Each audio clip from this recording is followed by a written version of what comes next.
What does it mean to plant your flag? It means you're not afraid. It means you're passionate about what you do. It means you're here to serve others. In business, in life. In good and bad. You aren't afraid to fly your colors proudly because you know you serve a greater purpose. This is the Plant Your Flag podcast with Mike Bean and Jeremy Mountain.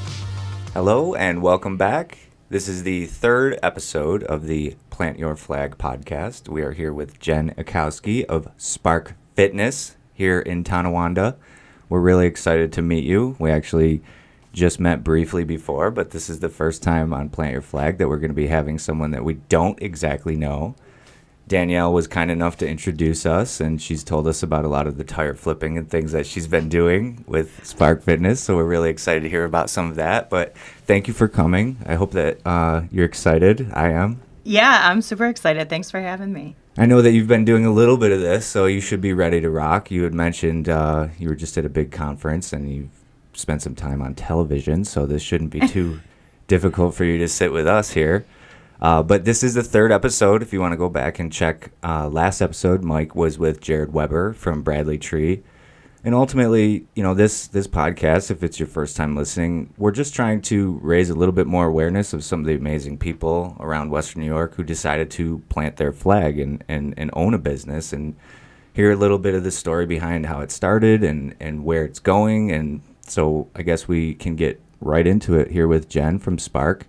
Spark Fitness is at 790 Yonge Street in Tonawanda. And the first question, who or what inspired you to plant the Spark Fitness flag? So there's a what and a who. Okay. There might be two who's. So the what really came from working a ton of like part-time jobs to a corporate job to basically hating like working for somebody else. Not that I'm not an agreeable person to work with, but it was just more like I felt like I was meant for something more. And that more was not being satisfied by working at a 9-to-5 job. So that I would say that that's the what. The who I would say is my business partner, Brandon. It was kind of his idea to get started. And he kind of reached out to me and we put two and two together and decided to go in on it together. So that would be the first who. The second who actually came in two pivotal moments in my life. The first one when I quit my full-time corporate job at Geico was Lindsay Cruz from 95 Nutrition. So I had kind of had a little rapport with her when she started her first meal prep location in Grand Island, and I would just respond to her Instagram, and she always responded back to me, which I thought was interesting, just because sometimes you think that those people don't have time for the little people. Mm-hmm. So before I quit my job at Geico, I messaged her, and I was like, I don't know what to do. Like, is this going to work out? And she's like, you're not going to starve. You know that, like, you will work to make things work, no matter what that means. So she helped me actually take the first pivotal move to leaving my full-time job. And then fast forward a few years later, she was actually the one that helped us file for our LLC and get started with Spark. So there were like two moments that it was just ironic that I reached out to her for both of those. And she was the one that was like, well, you have to like actually take action if you're going to do this. And so I like attribute a lot of those first couple baby steps of two really big changes in my life to her. That's amazing. Yeah. So she had planted her flag prior. Yes. And that sort of lifted you up a little bit, Mm-hmm. and made it seem a little bit more realistic, I would assume. Yeah. That's amazing.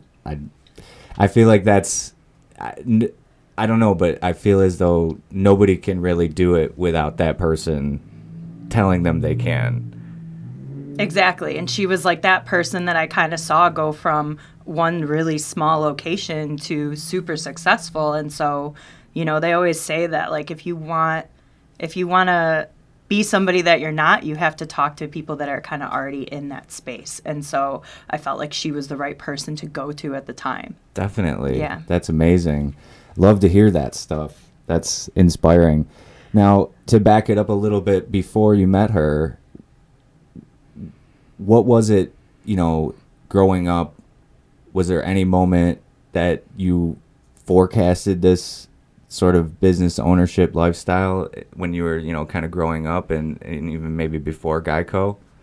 I think there were a couple things that I tried. So I tried a couple like different MLM type things, and like I tried like Mary Kay, Beachbody, like a couple of those things, and I got a couple people to sign up, but like it didn't work out. And I was like kind of afraid of the sales piece of things, which is funny because we'll get into that about Spark later. But I was afraid to ask people for anything. Yeah.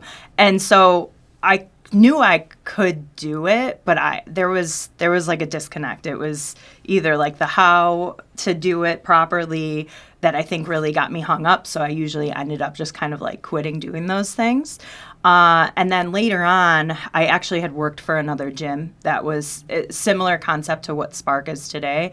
And I had actually asked the owner what it would cost to franchise one of their locations. And so when he told me the price, I was like, nope, can't do that. Sorry. Okay. Yeah, nope.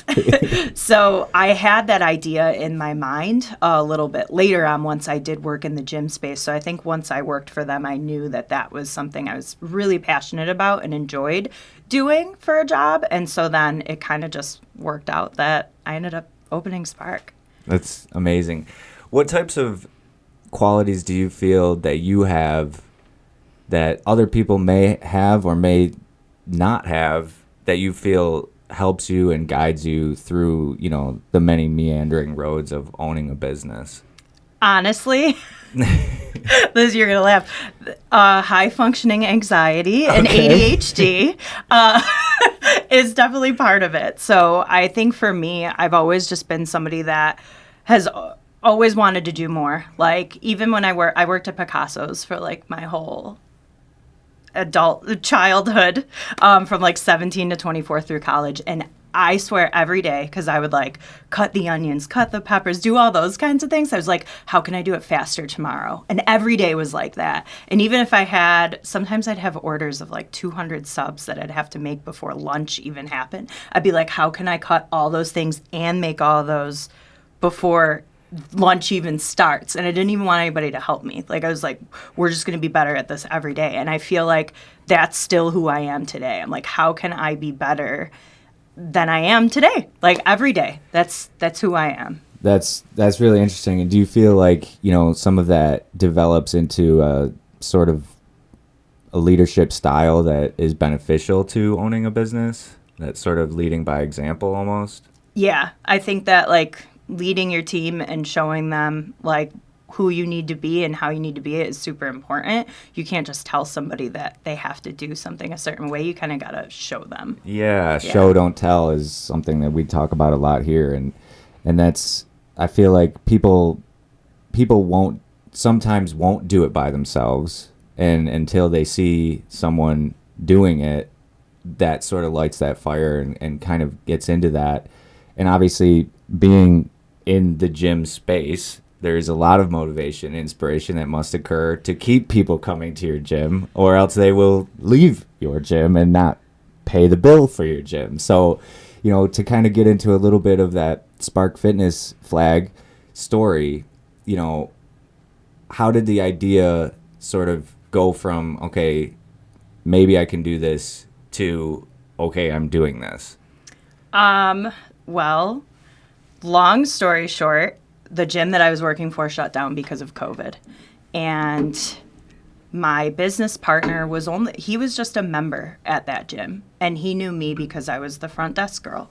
And so he was kind of just like, I see that they left all the equipment there. Do you think the owner would sell it to me? He's like, I really want to do this, even though truthfully, he had no background in fitness or owning a business, but he was so devastated that his gym closed. So like from him, it was like from the customer side of things. Like, I just want to bring this space back so that people can come back to the place that like made them happy. And that was really important to him.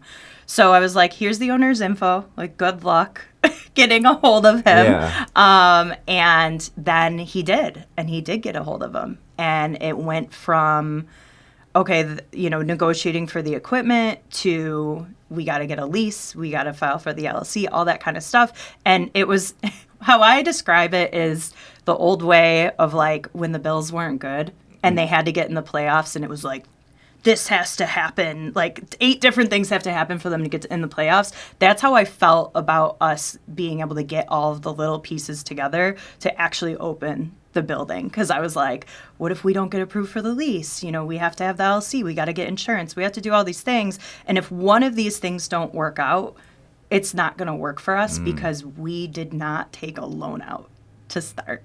We were like terrified of going into too much debt.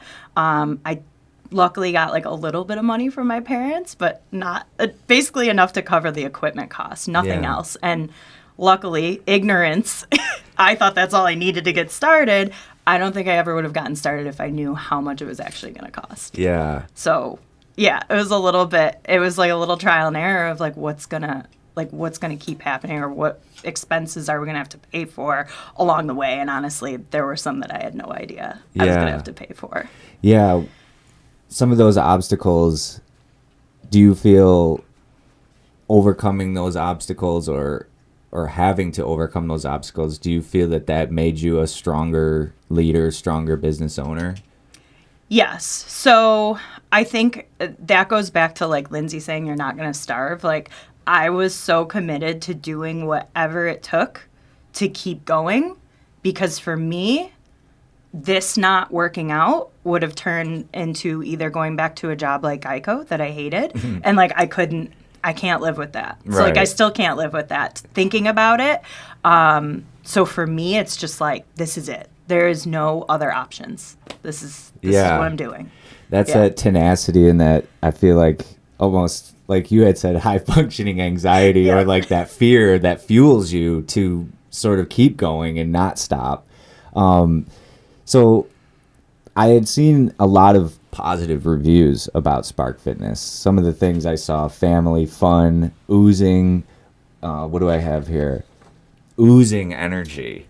Someone had said. Someone had also said no judgment zone, supportive.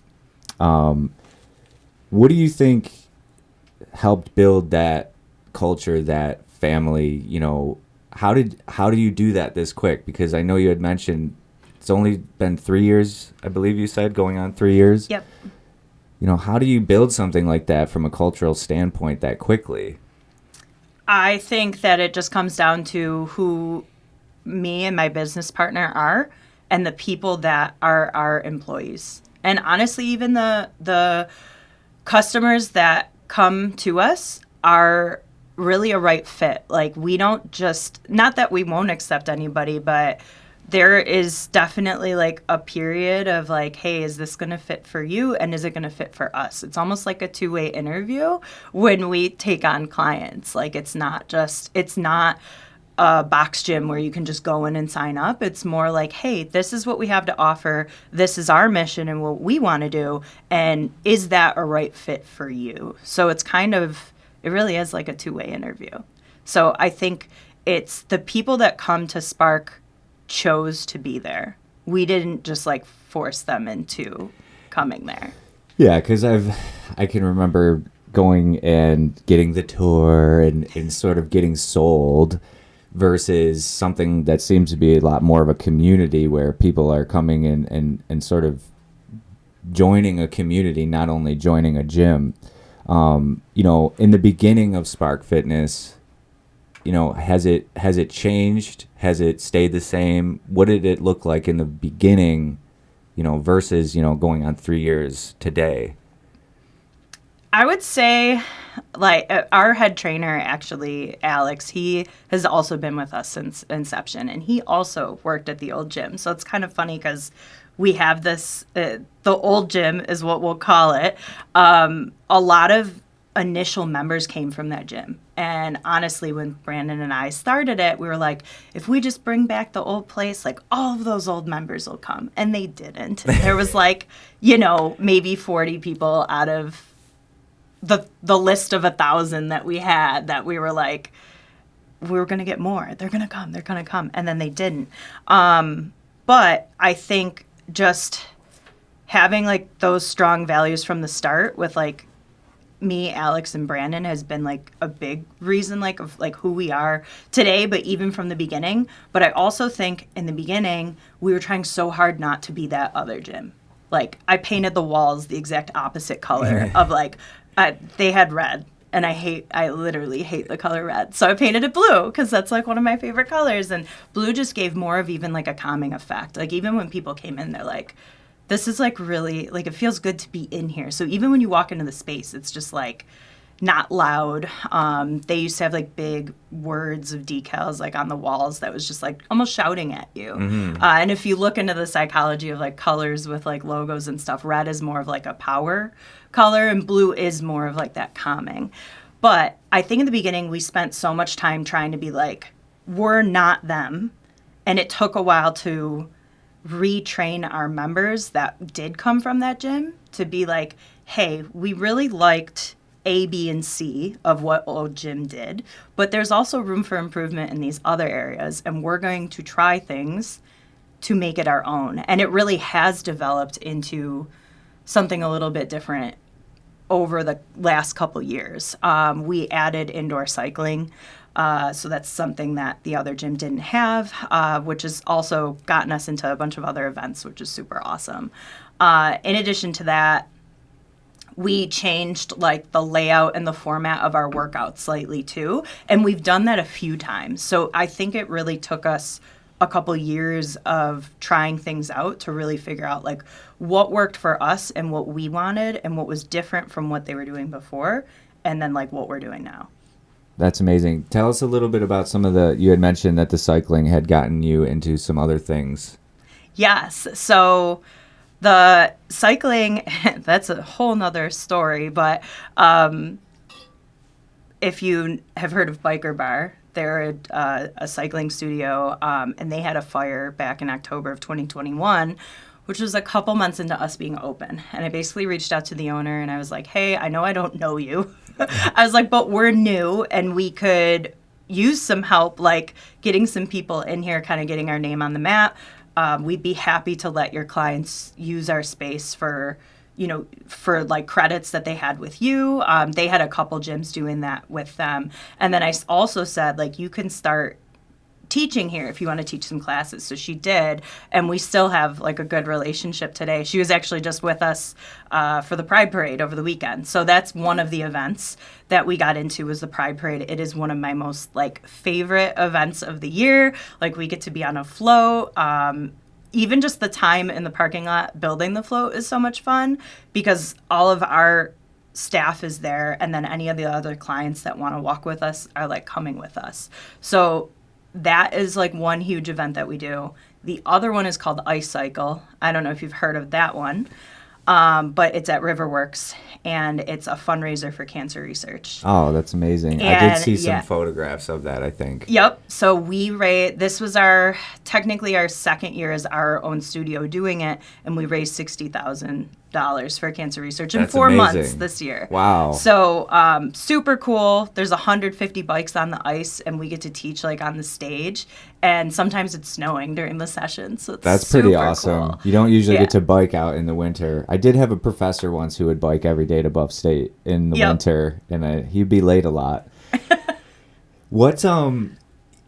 I think there's probably, like you were at one point, there's someone out there that may not think that it's possible for them to start a business or get into something like this, whether it's a gym or whether it's a different sort of company. What advice would you have for someone out there that may be doubting it? Like, you had mentioned, some of the things in the beginning that sort of made it unrealistic. What would you say to someone out there who may be considering? I would say talk to somebody in that same space that's already doing it, that is successful. Get their take on it, the pluses, the minuses, and be ready to handle everything that's going to come at you. There's going to be so much stuff that comes up that you don't even realize was a part of owning a business, and you just have to be okay with that. And I think you also, if you have a significant other or you have kids, you have to understand that they're probably not going to be the priority. Honestly, that's going to be part of it. there will be some things that you'll have to sort of put on the, back burner or things like that and make some sacrifices, it seems. Absolutely. Yeah. So who is the ideal person to come to Spark Fitness? Who is it sort of designed for? You mentioned a little bit about that sort of, double interview sort of trial when you meet a new potential customer or a new potential family member. Who is it designed for? So this person probably hates working out.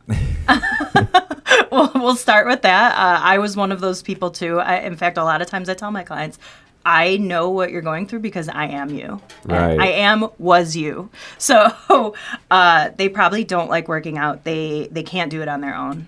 They don't know what to do. They're going to be that person that probably walked into like a Crunch or a Planet Fitness and they go on the treadmill with the intention of maybe someday going over to the weights, but they're never going to go over there. Even though I know what I do, like I'm doing now with working out, I would still never walk into one of those gyms and like work out in the open with people. Right.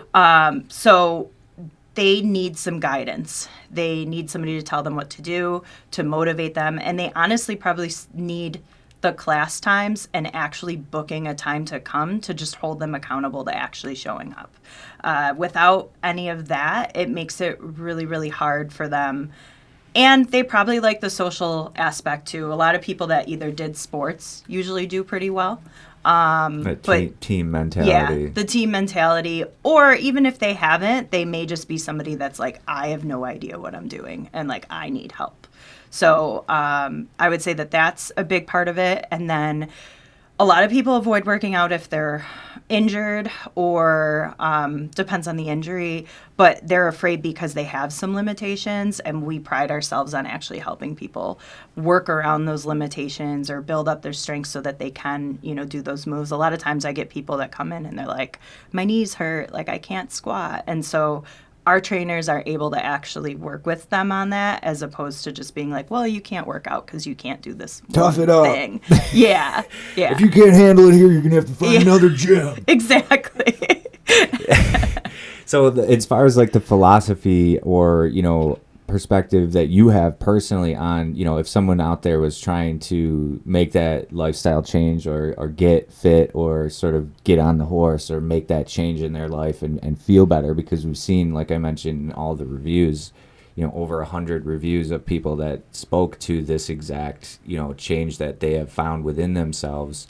Oozing energy is the one that I really, really love, as far as after, getting into their new sort of mindset, their new body, their new sort of perspective on life. What is sort of some of your perspective or your philosophy on getting fit? What would you say to someone that hasn't done it yet, but is considering that?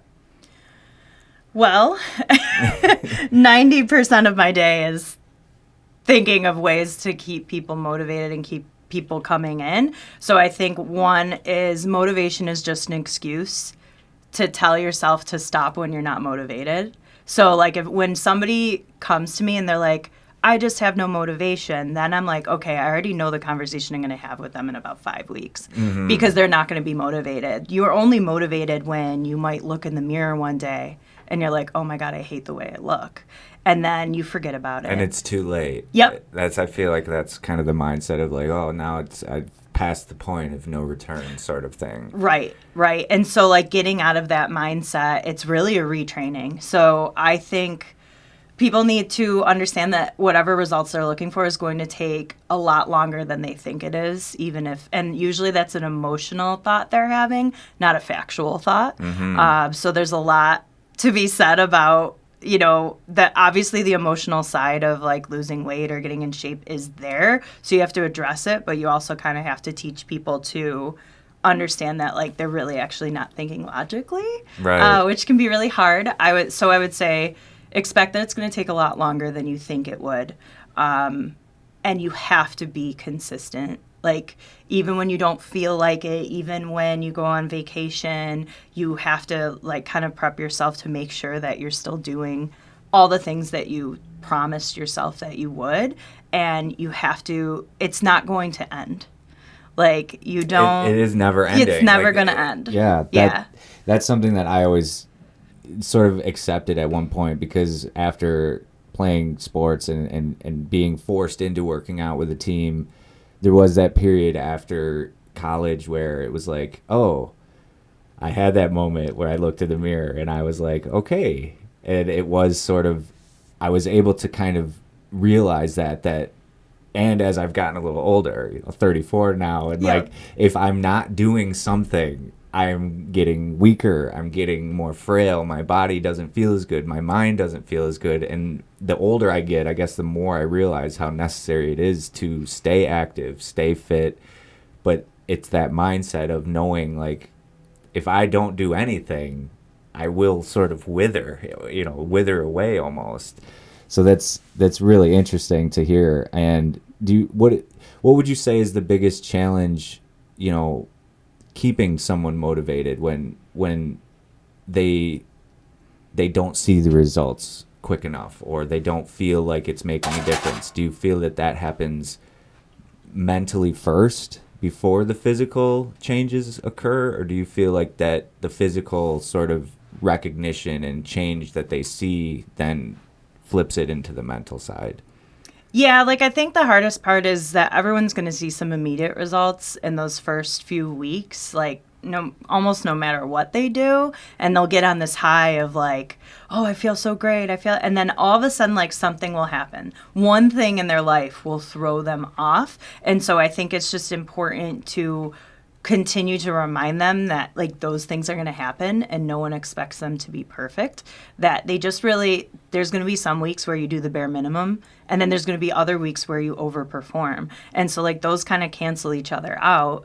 I actually have a tracker for our members, and it basically reminds them, like, hey, 3 times a week is, like, kind of like the sweet spot, really. If you do more than that, great, but, like, I think a lot of times people get emotional about it if they miss, like, a whole week. But I'm like, hey, why don't you look at your month? Did you still hit your 12 workouts this month? Then you're fine. Like, it's okay. So I think teaching people how to look at, like, the long term of what they're doing is more important than, like, the short term that they're thinking about. So continuing to remind them, continuing to post about it, and, like, I'll do live videos in my members groups. I know some of my girls are like, when I see that you're going, on Instagram stories and there's, like, a bunch of them, she's like, I'll set my phone up like it's a little podcast, and she's like, I'll listen to your whole thing. So I think it's just making people aware that they're not going to always get results or be in a phase of getting results is important, and just talking about how, like, you just can't always be performing. You just can't.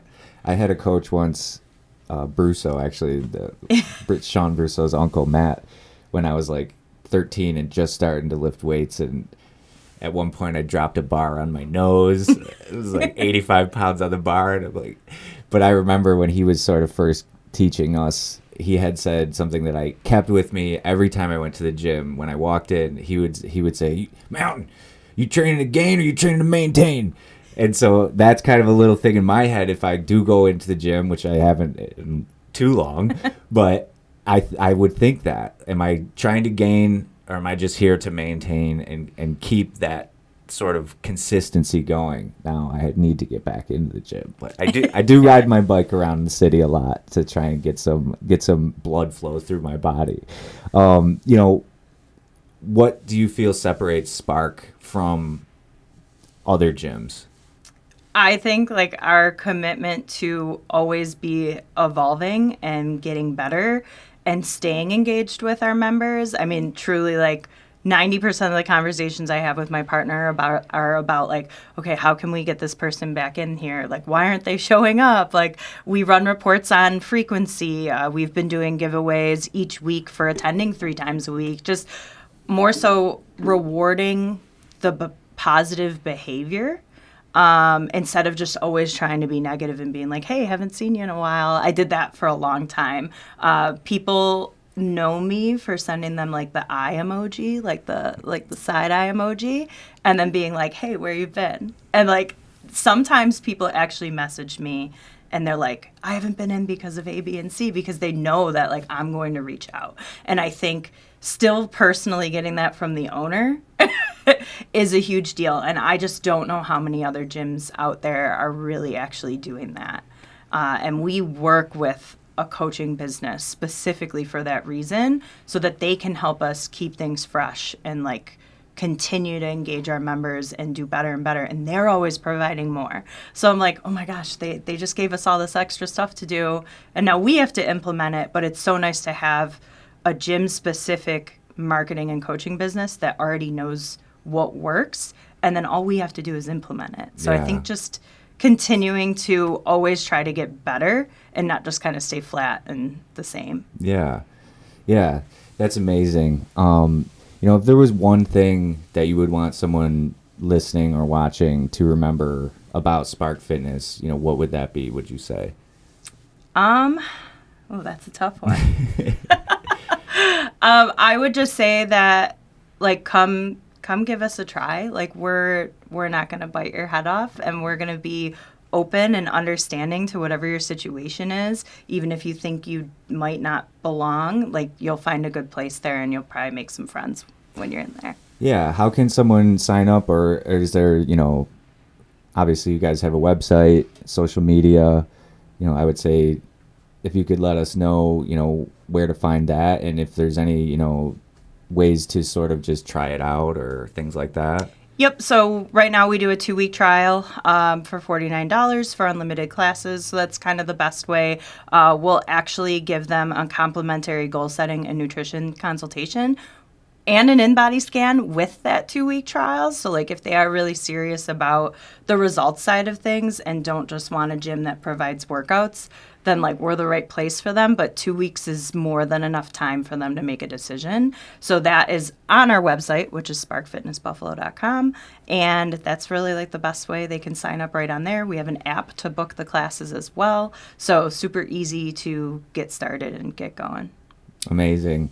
Well, I really appreciate it, Jen. It's been awesome meeting you and hearing about this. I also want to thank Danielle for sort of bringing you in here. And like I said before, she's been talking a lot about her experience. So we have a firsthand testimonial that the place is rocking and rolling. So I wish you the best. Last question, what is the next step, or what does the future look like for Spark? We are actually expanding to the back of our space. So we're going to be offering small group training, which is just like a 4-on-1 atmosphere. So that is a really big step for us to not only add extra space to the lease, but to provide a completely separate experience for those that are looking for a little bit more intimate setting. So that is coming very soon, probably by the end of the summer. Amazing. Well, thank you so much, Jen. Thank you. All right. Thank you as well, anyone out there. And we will look forward to our next episode of the Plant Your Flag podcast. Thank you. Number 3. I'm just going to get a little sip before we go. Yeah, actually. All right. Well, give me a little 5, 4, 3, 2, 1, would you? Yeah. 5, 4, 3. Room tone.